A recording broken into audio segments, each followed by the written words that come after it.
Social মিডিয়াতে একটা বিষয় লক্ষ্য করছি যে পিরোজপুরে 5টি বাস রিকুইজিশন করে আনা হয়েছে এবং এক ধরনের অ্যালিগেশন আসছে যে পিরোজপুরের যে ডিসি যে ডিস্ট্রিক্ট কমিশনার মহোদয়ের যে অফিস এটা এই রিকুইজিশন করতে হেল্প করেছে এবং পুরোপুরি এইটার কিছু অ্যালিগেশন আমাদের উদ্দেশ্য করেও বলছে যে এই ক্ষেত্রে ইন্টারিম গভর্নমেন্ট এখানে হয়তোবা এই বাসগুলো রিকুইজিশন করতে হেল্প করেছে।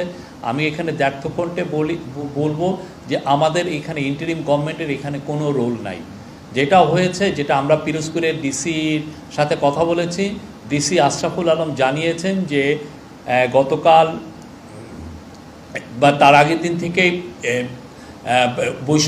পিরোজপুর শাখা বৈষম্য বিরোধী ছাত্র দল এবং নাগরিক কমিটি তাদের কাছে বাস রিকুইজিশনের জন্য জানিয়েছেন এবং তারা তাদেরকে ডিসি মহোদয়ের কাছে একটা চিঠিও দিয়েছেন।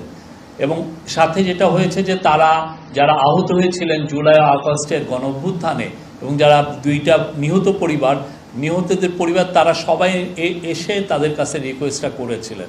সেই রিকোয়েস্টের প্রেক্ষিতে এবং এক ধরনের প্রেশারের প্রেক্ষিতে তারা 5টি বাস রিকুইজিশন করাতে হেল্প করেন, কিন্তু এই বাসগুলোর কোনো ধরনের কোনো পেট্রোলের খরচ বা এটা যাতায়াতের কোনো খরচ এই ডিসি অফিস থেকে দেওয়া হয়নি। এখানে কোনো মনিটরিং ইনভলভমেন্ট ডিসির কর্তৃপক্ষের মধ্যে ছিল না এবং আমরা দেখছি যে এই ধরনের ঘটনা আরও কোথাও রিপিট হয়েছে কিনা। বাট এইখানে আমরা বলছি, আমি ক্যাবিনেট সেক্রেটারির সাথেও কথা বলেছি, এই বিষয়ে ইন্টারিম গভর্নমেন্টের কোনো রোল নাই।